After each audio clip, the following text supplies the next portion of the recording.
commençons effectivement avec ce tournant que marque le mois de mai en matière d'inflation en zone euro. Nous en parlons avec Nadia Garbi qui est avec nous par téléphone, économiste chez Pictet Wealth Management à Genève. Bonjour et bienvenue Nadia.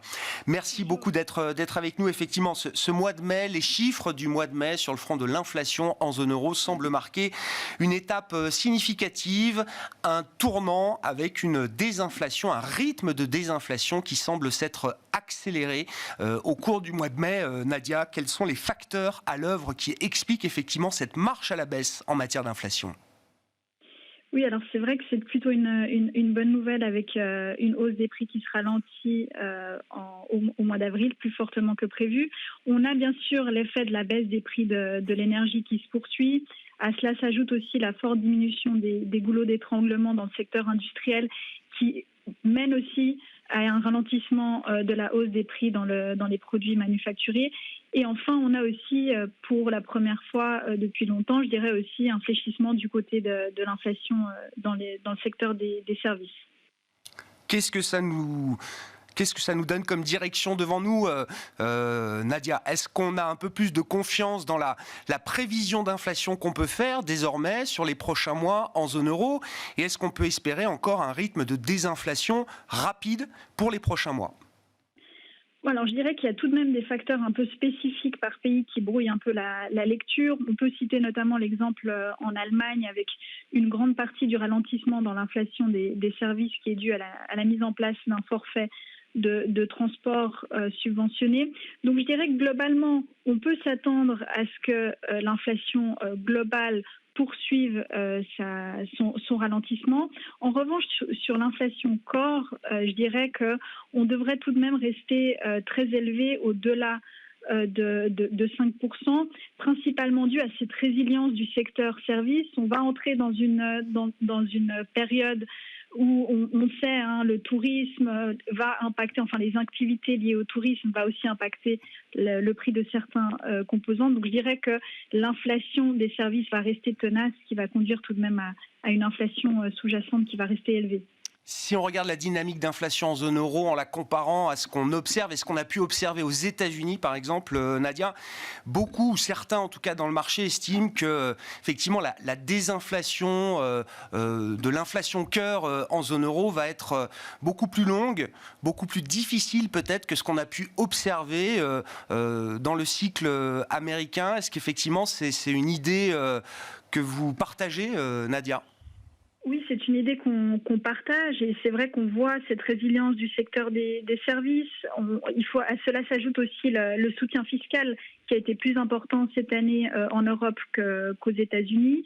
Donc on a en fait cette vigueur, c'est vrai, des services qui devrait maintenir l'inflation sous-jacente à un niveau élevé et plus élevé peut-être qu'aux États-Unis.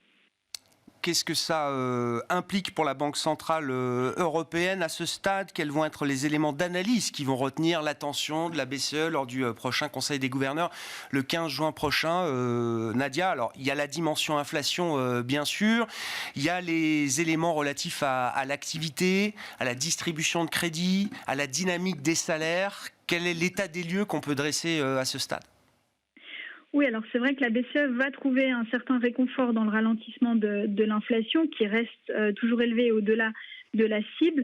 Mais d'un autre côté, on a, c'est vrai, ces conditions de crédit qui se resserrent. On a aussi la demande de crédit qui diminue, une dynamique de prêt qui ralentit. Donc on sait que tout ceci va mener à une baisse de l'activité et donc de l'inflation. Donc je dirais que la BCE, c'est vrai, va agir avec prudence, On ne sait pas vraiment l'impact que vont avoir ces hausses de taux sur l'activité future. Donc, je dirais prudence. Mais je dirais que pour juin, elle va tout de même insister sur le fait que les salaires ont fortement cru en zone euro. On a des accords salariaux qui ont été très forts en Allemagne. À cela s'ajoute aussi un marché du travail qui reste très tendu.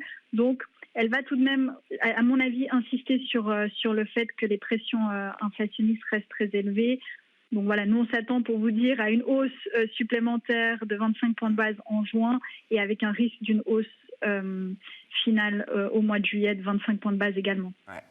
Face à la bonne tenue des services, à la tension qu'on observe toujours sur le marché du travail, il y a quand même quelques graphiques qui commencent à faire peur, Nadia, quand on voit les dépenses de consommation des ménages, notamment dans l'alimentaire. On voit des baisses de volume qui atteignent des baisses à 2 chiffres désormais dans certains pays, la France notamment. On a une Allemagne qui est quand même engluée dans un ralentissement qu'on peut même caractériser comme une récession technique avec 2 trimestres de contraction du PIB.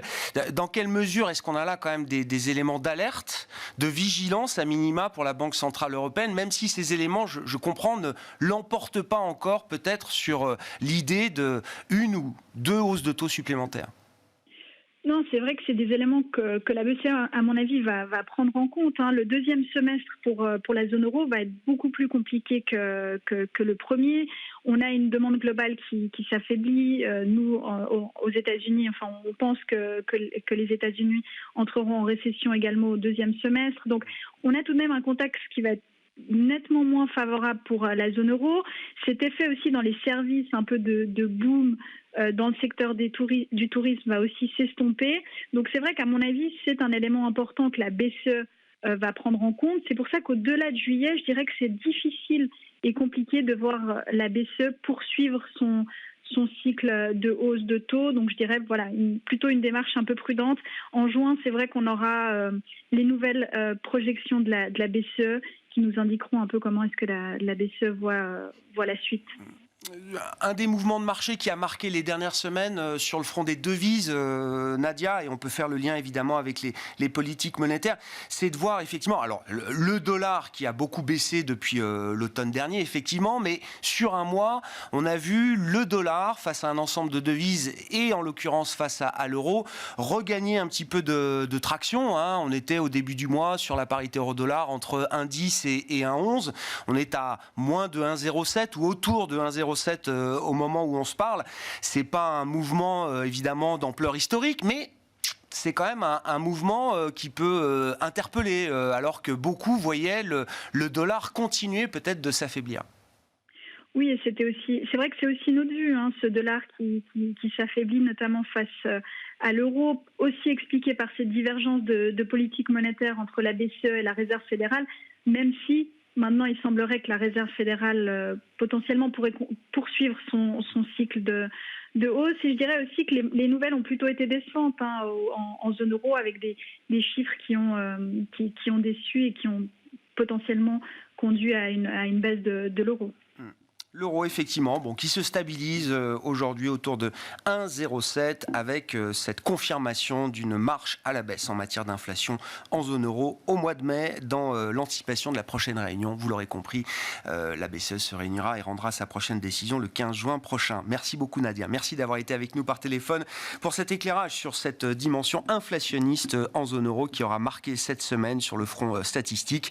Nadia Garbi, économiste chez Pictet Wealth Management, avec nous par téléphone.